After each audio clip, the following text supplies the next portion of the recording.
ठाण्यामध्ये दोन्ही राष्ट्रवादी आमने सामने आल्या। राबोडीमध्ये प्रचारादरम्यान कार्यकर्ते भिडले।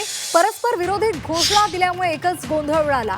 पोलिसांच्या हस्तक्षेपामुळे इथला वाद शमलेला आहे। राष्ट्रवादी अजित पवार पक्षाचे उमेदवार नजीब मुल्ला आणि राष्ट्रवादी शरदचंद्र पवार पक्षाचे उमेदवार आमदार जितेंद्र आव्हाड यांचे कार्यकर्ते तिथे आमने सामने आलेले होते आणि त्याच वेळेला काही काळ तणावाचं वातावरण निर्माण झालेलं होतं। मात्र पोलिसांनी हस्तक्षेप केल्यानंतर दोन्ही कार्यकर्त्यांना बाजूला केले गेलं।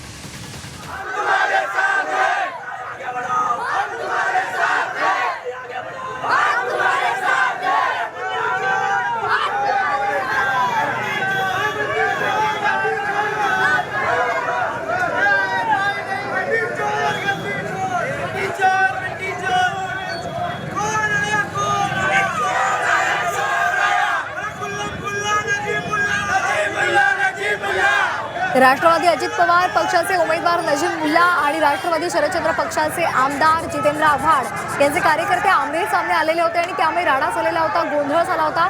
शुभम कोळी आमचे प्रतिनिधी आपल्यासोबत जोडले गेलेले आहेत। शुभम, सध्या या परिसरामध्ये कशी स्थिती आहे आणि पोलिसांनी हस्तक्षेप केल्यानंतर कार्यकर्त्यांना बाजूला केल्यानंतर काही प्रतिक्रिया त्यांच्या समोर आल्यात का? निश्चित पाहिलं तर ठाण्यामध्ये जेव्हापासून राष्ट्रवादीमध्ये देखील 2 गट विभागले गेलेले आहेत, त्यामध्ये तेव्हापासून दोन्ही गटामधील वाद जे आहे ते काही नवीन गोष्ट नाही। आता पुन्हा एकदा असाच एक वाद जो आहे तो समोर आलेला आहे, कारण आपण पाहिलं तर राबोडी परिसरामध्ये जे आहे ते अजित पवार पक्षाचे जे नजीब मुल्ला आहेत त्यांचं वर्चस्व आहे आणि त्याच ठिकाणी राष्ट्रवादी शरद पवार पक्षाने देखील त्यांचे उमेदवार जे आहेत ते दिल्याने त्या ठिकाणी नेहमीच वातावरण जे आहे ते चांगलंच तापल्याचं पाहायला मिळते। आणि आता काल त्याच उमेदवारांच्या प्रचाराकरिता आमदार जितेंद्र आव्हाड हे त्या राबोडी परिसरामध्ये गेले असता जे आहे ते नजीब मुल्ला जे राष्ट्रवादी अजित पवार पक्षाचे उमेदवार आहेत त्यांच्या समर्थकांनी जे आहेत ते आमदार जितेंद्र आव्हाड यांना कुठेतरी विरोध दर्शवला आणि हा विरोध जो आहे तो मोठ्या प्रमाणामध्ये होता। कुठेतरी आव्हाडांची गाडी अडवण्याचा देखील प्रयत्न जो आहे तो त्या कार्यकर्त्यांकडून करण्यात आला आणि मोठ्या प्रमाणामध्ये त्यांच्या विरोधात घोषणाबाजी देखील ज्या आहेत या कार्यकर्त्यांनी लगवलेल्या आहेत। त्यामुळे कुठेतरी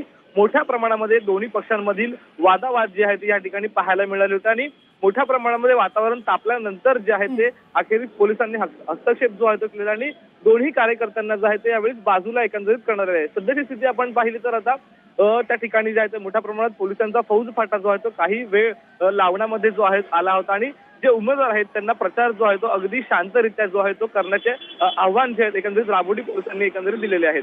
अगदी धन्यवाद शुभम दिलेल्या सविस्तर माहितीसाठी। तर दोन्ही राष्ट्रवादी आमने सामने आलेले होते आणि त्यामुळे काही काळ या ठिकाणी गोंधळ पाहायला मिळाला। राबोडीमध्ये प्रचारादरम्यान दोन्ही राष्ट्रवादीचे कार्यकर्ते आपापसामध्ये भिडल्याचं पाहायला मिळालं।